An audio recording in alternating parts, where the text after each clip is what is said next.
Welcome to the Dynasty Dugout Show, a podcast covering all things minor league baseball. Get a front row seat to the action with everything you need to know about the future stars of Major League Baseball. And now, here's your host, Chris Clegg. Welcome into another edition of the Dynasty Dugout Show. My name is Chris Clegg. I'm the host of the Dynasty Dugout Show and the founder of the DynastyDugout.com. Today we're going to break down outfield prospects. This will probably be a two-parter, much like the shortstop episode, just given how deep the outfield is, how much talent there is in the minors with outfielders. But we're going to talk at least probably the top 10 outfielders in the minors, if not more. But as always, this episode is sponsored by Connect Roasters, Ian Happ's Coffee Company. I have my coffee right here. I've got the Gold Glove blend. It is smooth as can be. I cold brew my Gold Glove blend, pour it over a little bit of syrup, and then put some cold foam on top of it. All made right here at home. You can get the Gold Glove blend, buy one, get one half off by using the link in the description or going to the connectroasters.com, putting 2 Gold Glove blends in your cart, and using the code DynastyDugout. I promise you won't regret it. This coffee is good. Get the coffee that Ian Happ makes. Let's dive in on our episode. Outfield Prospects Part 1. Who are the best outfield prospects in the minors? There's a loaded group, starting at the top with Roman Anthony, who is probably now the consensus top prospect in baseball. I've long seen Roman Anthony dating back to his first year in pro ball. Saw him out of the gate with Salem pretty early, where his numbers weren't great, and the underline was really good. And then he moved to Greenville, where I am located. So I got a lot of Roman Anthony in high A and continue to see him beyond that. Anthony is a stud. I mean, his 2023 season was very impressive. His 2024 season was even better. Between AA and AAA, he had 119 games, and he slashed .291, .396, .498 with 18 homers and 54 extra base hits. The combo of contact, plate discipline, power, speed, defense, it all makes Anthony one of the top prospects in baseball. His approach is solid. It's a very sound approach with Roman Anthony. He starts with his hands kind of high, stance slightly open. He uses a leg kick to create a pretty wide base at the plate, but he gets good hand-to-hip separation. He leads with his lower half, and he creates really good bat lag and bat speed. Anthony added bat speed coming into 2024. The Red Sox put a heavy emphasis on bat speed training, and that was exactly what he did. And we saw the power really pop. His 9th percentile exit velocity was up north of 108 miles an hour. That's pretty high end by Major League standards. And we were talking a 20-year-old Roman Anthony. That's pretty impressive. The biggest issue, ground balls. He put 48% of his ground balls, or his batted balls, on the ground, which led to lower home run total than you might expect. But he topped out north of 116 miles an hour, which is absurd. It's plus or better power. You hope the game power gets to plus, just given the amount of loft that he needs to get to. We'll see if he makes those tweaks. Plate discipline's impressive. He had 21% chase rate last year. Contact skills were right there with it. 75% overall, 83% end zone. That absolutely plays. He's an above-average runner clockwise, and he stole 21 bases on 28 attempts. He's likely to slow down with age, just given his frame. He's listed 6'2", 200. He's already filled out a little bit. He could fill out more. I think the only hole to poke in Anthony's game would be ground balls. But considering how hard he hits the ball, he's actually able to run higher BABIPs, hitting some hard balls on the ground and on the line. I think there's 30 home run power to unlock. The glove's good. Anthony could play center field. It's something that I've said since I saw him early in 2023. Like, he played a really good center field. He has range. He gets good jumps. The only weakness is his arm, and his arm is probably average. So really good traits all around. Anthony probably doesn't play center field in the majors, but put him in right. That's a pretty spacious right field in Fenway Park, and I think Anthony's going to play very, very well. Next 2 guys I want to talk about have debuted. It's Jasson Dominguez with the Yankees and Dylan Cruz with the Nationals. Dominguez is probably the most hyped player that we've seen in a long time. When he signed with the Yankees, he was deemed the Martian, the nickname, and he was comped to a combo of Mike Trout, Bo Jackson, and Mickey Mantle all in one. This is why I don't do player comps, guys, because it's impossible to live up to those hypes. You just cannot do it. I think he's fared pretty well, all things considered. Dominguez's body has changed pretty substantially over the last couple of years. It's, kind of interesting to see. Like, he was small. He looked like Aaron Donald at some point. Like, he was packing on some weight. And now he's kind of settled into his frame. He's shorter. He's 5'9". He's listed at 190, but he still runs exceptionally well. Dominguez debuted in 2023. He put up off-the-chart numbers in the majors. I think he homered 4 times in 33 plate appearances or something crazy like that. And he ultimately tore his UCL into his season, started his 2024 late. Dominguez did deal with multiple injuries in 2024 also. That's worth noting because you look and he just wasn't on the field all that often. People wonder why he didn't get the reps in the majors. They were clamoring for him for a long time. They clamored for him in the postseason run. They clamored for him in the postseason. And the Yankees opted for Alex Verdugo over him. Some people will tell you that tells you everything you need to know about Jasson. I don't think that's true. I think it's unfair to throw a 21-year-old kid in this lineup in the midst of a World Series run. I think that's unfair. And I think that's why the Yankees didn't do it. One, the glove. You talk to a lot of people, the glove is not ready. It's a big part. Is Alex Verdugo great in the outfield? He made some kind of bonehead plays, if I remember right, in the World Series. And I don't look at his defensive metrics. I don't think Verdugo's, overall in the regular season, he was good. He provides a lot with his arm value, but the range, I think he was fine. I probably misspoke early, but I just remember a couple plays in the outfield in the postseason where it's listen, Dominguez is not close to that. He has a lot to improve. The bat is good with Dominguez, though. We talked about some of Roman Anthony's underlying metrics. Jasson's power numbers are right there with him. 108 mile an hour, 9th percentile. That's firmly plus, right there with Anthony. Contact rates have made a major leap. Last year was 78% overall, 89% end zone. That's really, really good. That will absolutely play. Those are good numbers. The chase rate is the difference. The plate approach is a lot different from Anthony. Dominguez run a lot higher chase rate, but it's still solid. It'll play. The contact skills are actually better than you might expect with Jasson. You look at Dominguez, he's still got some speed. He stole 21 bags last year between the majors and minors and was caught just once. I think he's going to run. I think that's going to be value. I think he could steal bases. I think he could hit home runs. Given how hard he hits the ball, he creates barrels. People have pointed to the 62% ground ball rate in the majors, which, I get it. It's a little bit of a concern. But for his career, that number's set closer to 45%.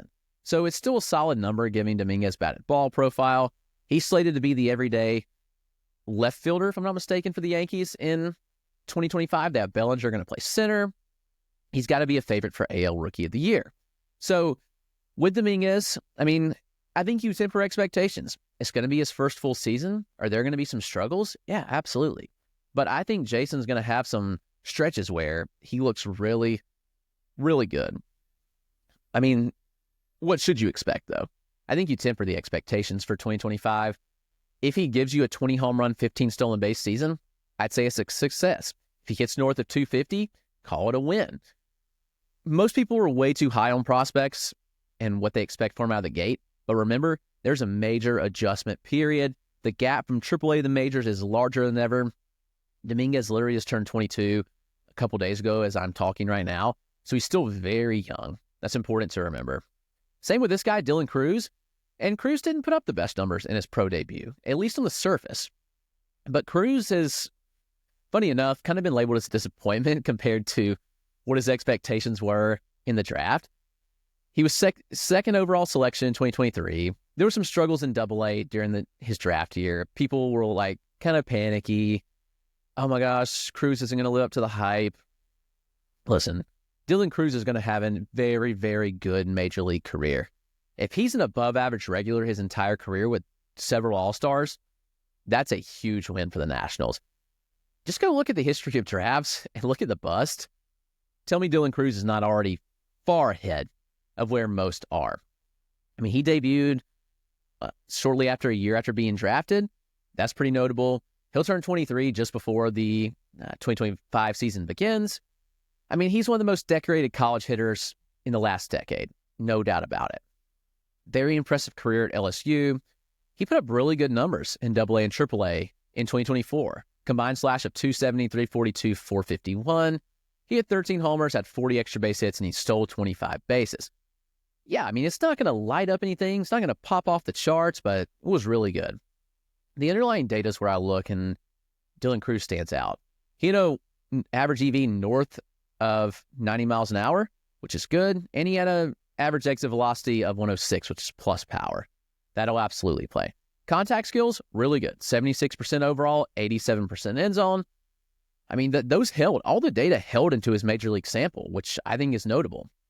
You look at the contact and exit velocity, I'm pretty excited to see what he did. Sure, he chased a little bit more in the majors, but I think you look at a player this hyped making his pro debut, and naturally you're going to see some more chase. Like, guys are pressing, trying to make things happen a bit, and I think that's exactly what happened with Dylan Cruz. Sprint speed's good. He still bags the high clip. People say, well, he didn't steal at LSU. Guys, those LSU teams he were on were the best in the country. He didn't need to steal to manufacture runs. They didn't want him to steal to risk injury. Now he's got the green light. I mentioned 25 in the minors on 5 attempts. He stole 12. He was caught 5 times, not 5 attempts. 25 of 30, so he was caught 5 times. In the majors, 12 steals on 15 attempts, caught just 3 times. Dylan Cruz is going to run. He's going to hit for power. And guys, I kind of heated being a little more patient with these guys initially. Dylan Cruz might steal 30 bags in 2025. That's a realistic possibility. He could do that while hitting 15 to 18 home runs. That sounds like a pretty heavy front runner for NL Rookie of the Year, if you're asking me. So, what kind of average does it come with? I'd certainly expect much higher than the 218 he hit in the majors last year, just given his contact rates, how good they've been, given the batted ball distribution. Cruz is going to run higher BABIPs. He had a 253 BABIP in the majors, is just naturally going to run higher. So Dylan Cruz is kind of an early favorite for me for NL Rookie of the Year, and would not be shocked if he were, kind of a runaway with it. Matt Shaw's going to contend. There's several guys that are going to contend. Roki Sasaki, if he throws enough, but I like Dylan Cruz's opportunity a lot. Let's talk about Max Clark with the Detroit Tigers. I mean, when you look at a 5-tool player, Clark comes to mind. He does everything extremely well. He's a 70 runner. He plays excellent center field defense. He's got a great hit tool. The question is the power. Will Max Clark get to enough power? His frame's a little smaller. He's kind of physically maxed out. But again, we were looking at a 19-year-old last year. And a 19-year-old that had some major success from single A to high A. The contact rates, as I mentioned, was a 79% overall and a 90% end zone. Those are impressive marks, even at the lower levels. You factor in a 22% chase rate, all right, yeah, we're really cooking now.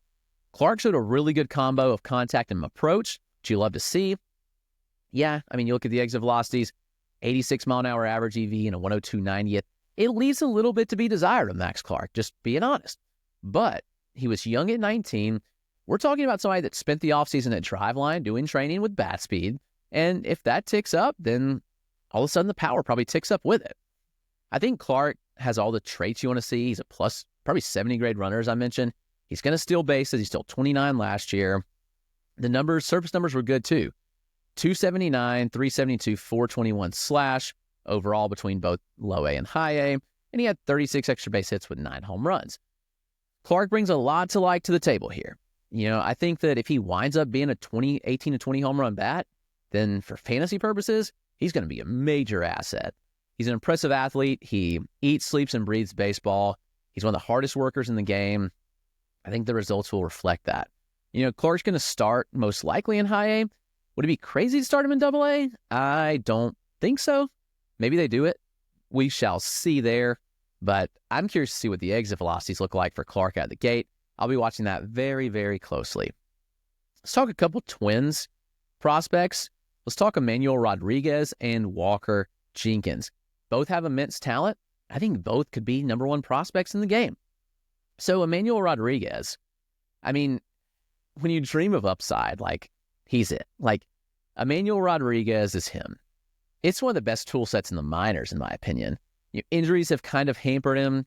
He's not been on the field all that often. At the end of the day, that's hurt him. He struggled to actually just put together a full season. But the talent level was there. You look, and 2023 was his closest. He had 455 plate appearances, but he still struggled with injury. 2024, it was just 209 plate appearances. But he did reach AAA, which was a good sign. And I think this could be the year where he's in the majors pretty quickly. I would not be shocked. He'll turn 22 at the end of February. He doesn't have to be, he's actually on the Rule 5, or on the 40-man, excuse me. So that's an encouraging sign. So already being on the 40-man roster, I have a hard time thinking they waste a lot of bullets here with Emrod, especially given his injury history. So you look at what he did, even in the small sample, he slashed 280, 459, 567. He had 9 home runs, 25 extra base hits in 47 games. The power's elite, like 110 mile an hour ninth percentile exit velocity. That's at the top of all hitters in baseball, not just the minors. 91 mile an hour average EV, that'll absolutely play. He starts with the bat on his shoulder. It's interesting. He lifts. He uses a leg kick for timing mechanism. It's a very strong lower half with a lot of torque in that body. Very impressive bat speeds. He puts the ball in ideal angles often. Most of his hard hit balls are in the air. I mean, it's 30 home run power pretty easily with Emmanuel Rodriguez. He's passive. He swung at 31% of pitches that he saw. It's like the lowest swing rate in baseball next to Chase Mydroth, if I'm not mistaken. I think Mydroth was 30. It's one of the lowest swing rates. Here's the interesting thing. It's an impressive eye. I mean, it was like a 9-10% chase rate. So that shows that he just knows the zone exceptionally well. I mean, at the end of the day, Emrod swings enough on pitches in the zone, especially the heart of the zone, to make this profile work. The biggest question in the profile is contact. I mean, it was you look in the last 3 years, Emrod's had a contact rate below 70%. So part of that issue, in my opinion, is that he works too deep into counts, and then he's in pitcher's counts with 2 strikes, and he's just not getting good pitches to hit. I also think swinging earlier in the counts could work out better for Emmanuel Rodriguez. But at the end of the day, he's going to run elite OBPs. We've seen that his entire career. He's got some speed as well. I mean, he stole 9 bases last year. All were in the first 3 weeks of the year. He had a hand injury, which I think prevented him from stealing. But I think he's going to run. Like, in 2023, we saw him steal 20 bases.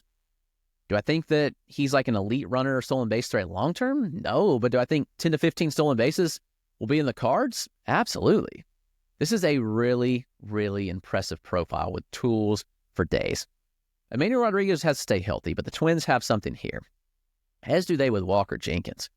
Walker Jenkins is fascinating. It's like this offseason's kind of been a war between like how people feel about Jenkins. Some absolutely hate him. They say he gets more credit for doing nothing. And other outlets say that he could be the top prospect in baseball in 2025. I lean more on the top prospect in baseball. I mean, honestly. I've seen Jenkins several times now. I saw him in spring training last year before he got hurt. He missed a little bit of time in the early, and then I saw him in the Florida State League in July. Jenkins is impressive, guys. It tells you everything you need to know that the Twins were comfortable enough to send a 19-year-old to Double-A last year. He did spend most of the year in Single-A, but he got the bump, and honestly, he just kept getting better. The exit velocity just kept getting better. You have to factor in the injuries here. I mean, he had a quad and a hamstring injury. That's going to limit you. So naturally, I think that affected him early. He returned to action towards the end of May. So he went back to the complex the end of May. Really, it was early June before he went back to full season ball. That's important to note that those things hampered him. You look at the results, and they steadily improved. Everybody looks at the Florida State League exit velocities because they're public, and so rightfully so, and they say Jenkins' exit velocities were terrible. Okay, yeah, I understand that. He was playing with a hamstring and a quad injury and recovering from those. It takes time to get power back.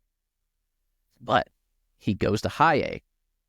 He split actually most of the year between single A and high A. He had 151 plate appearances in single A, 152 in high A. And then he ends the year having, I think, a week in Double A, 28 plate appearances. The exit velocities improved when he went to high A. They improved when he went to Double A. We saw his hardest hit balls after he left the Florida State League.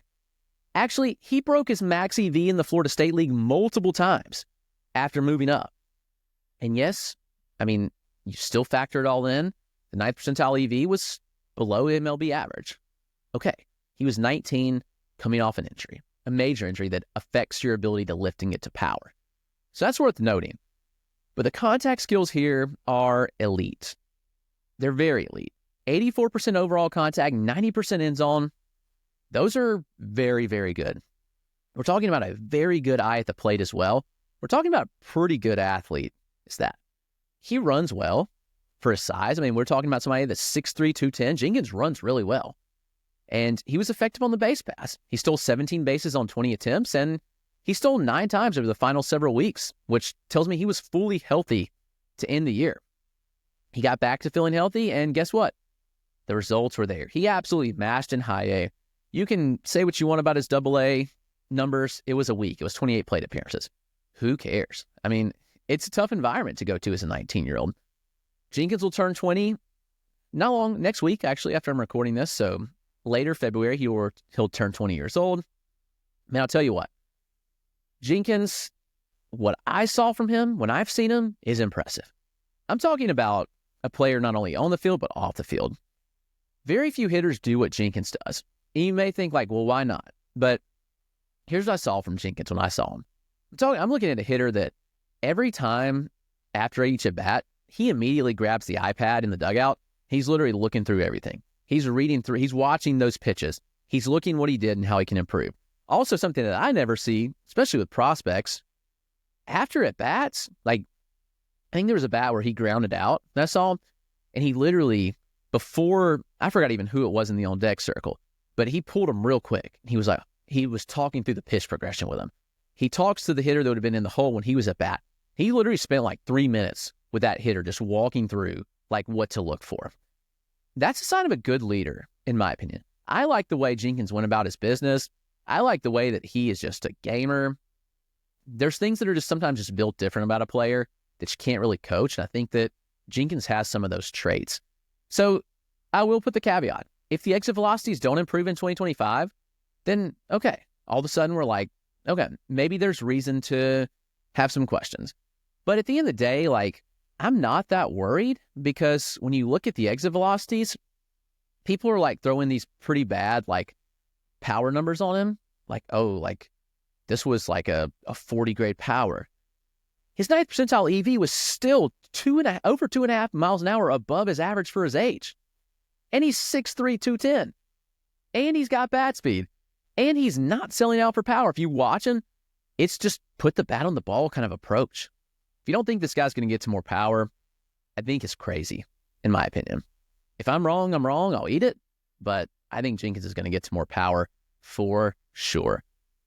Let's switch over to an interesting kind of player. I talked about Dalton rushing in the catcher episode, so you can go back and check that out. But Rushing is playing outfield. Does he make the transition there full time? I don't believe so. Rushing's good behind the plate. He's improved substantially as a catcher. They've got Will Smith locked up. I think Rushing could spell him a couple days a week. Will Smith is over 30 now, so catchers tend to decline and need more days off. And I think that could be beneficial to both parties and for fantasy managers, because if Rushing's catching 2 days a week and playing outfield the rest, that's great. Where does he find his plate appearances in 2025? That's the answer. I wish we had an answer to it. I have no idea. And I'm scared that he's going to spend a lot of the year in AAA. Maybe he's traded. Maybe he is not. Let's talk 2 more names before we get out of here. Finish the top 10 outfield prospects. Zyhir Hope of the Dodgers. Hope is special. He was part of the package for Michael Busch that went over with Jackson Ferris from the Cubs to the Dodgers. I mean, this could be a stud player. He's smaller. He's 5'10", 193. He's physically maxed out. But listen, he doesn't need to add power to that frame at all. He needs to add 0 exit velocities. He put up a 108 mile an hour 90th percentile EV. Just stupid kind of power there. For a 19-year-old, I mean, if he adds no exit velocity, then he's fine, because he was 19 doing that. He had a 470-foot home run in the AFL. I understand the ball travels significantly further there. Minus 20 feet, 450. Guess what? He hit a 450 home run in the regular season. Didn't matter. He hit a ball foul when I was in attendance that it was like hooking foul. There was no distance on it, obviously, because it's a foul ball, but man, I bet that ball went every bit of 470. He smoked it. It was insane. The power's off the charts. He hits the ball in the air often. It was a 56% air rate, a 50% pull rate. Those are good recipes for success. On top of that, really good contact. 87% contact in the zone, 76% overall. So it was a pretty big dip, though, on overall contact. There are some struggles with breaking balls out of the zone. Now, the chase rate of 17% for Zyhir Hope is really good, so that is worth noting that he ran really low chase rates. But on the flip side of that, I'm a little bit concerned about his breaking ball recognition.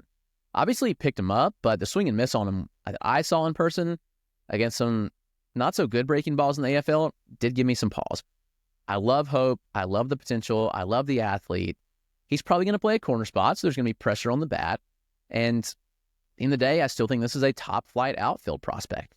The Dodgers did it again, folks. They scout better than anybody. They have more scouts than anybody. They develop well. Say what you want to. The Dodgers just do it better. And they found Zyhir Hope, who was a late-round pick, if I'm not mistaken, a 13th rounder. I don't have it in front of me, but I will pull it up. I think he was definitely post-10. He was 11th round pick, so excuse me, but still. One, the Cubs scouting's really good. They found this guy in North Carolina. Their area scout there is exceptional. He's found some great guys. So, forgot the name. Apologies, but kudos to him. And then the Dodgers were like, hey, we believe this guy's a stud. And they traded for him. So, let's talk Chase DeLauter, and we'll get out of here. DeLauter, unfortunately, has bad feet. He cannot stop with his feet injuries, and that hurts him. It does. Successful career with James Madison, selected 16th overall in 2022. I mean, when he's been on the field, he's been really good. The ultimate problem is he hasn't been on the field. They say your best trait is availability. He hadn't been available. 242 plate appearances in 2023, 164 in 2024. Here's my thing about DeLauter. If DeLauter is healthy all spring, he performs, I don't think Cleveland's wasting his bullets in the minors. I get it. He's not on the 40-man roster yet. He's Rule 5 eligible after this year. He's coming up at some point in 2025. Just the nature of it. I have a hard time thinking they waste too many reps in the minors. Maybe they bring him up in the first couple of weeks. If he's get him up to speed in AAA the first week or two, they bring him up within the date where he can still be eligible to, or they can get a PPI pick for him winning Rookie of the Year. This talent is really good, and I don't think Cleveland's going to waste it. I know that's not the Guardians' way. I get that. I've been told that over. The Guardians don't do this. Well, guess what? They're going to do it with Juan Brito out of the gate. I think they're going to do it with Chase DeLauter out of the gate if he's healthy. The swing's funky. You look at it, everybody's like, the swing sucks. Actually, his swing path's pretty dang good. It's just a short follow-through. At the end of the day, who cares? It hasn't affected his ability to make contact. It hasn't affected his exit velocities at all. I don't care how short his follow-through is. Barrel control's elite. He gets natural loft. That's all that matters. I mean, the underlying data is so good. He ran a zone contact rate of 89% last year, overall contact rate of 87%. That's plus or better contact skills. 21% chase rate. Guess what? Plus or better plate discipline. I think he's still an above-average runner, even for that bigger frame. He's 6'3", 235. Still an above-average runner that can steal bases. And the power is certainly plus. I really believe in that power with DeLauter. I mean, it just shows up. I mean, you look and he's consistently put up really good exit velocities. It was down a tick in 2024, but it was a small sample. His 9th was 104.5, so a little below what it was in previous years, but still really, really good. I think Chase DeLauter breaks camp with the Guardians. Would not be shocked at all. So that's going to do it. The top 10 outfield prospects in baseball. Thank you for tuning in. I am ready for spring training. I'm sitting here looking out the window at cold rain. We had an 80-degree day in South Carolina on Sunday. I'm recording this on Tuesday. It is raining and 40 degrees is the high today. Welcome to South Carolina, baby. Let's get to spring training in warmer weather. We are almost there. We will talk to you tomorrow, but until then, everyone have a great day.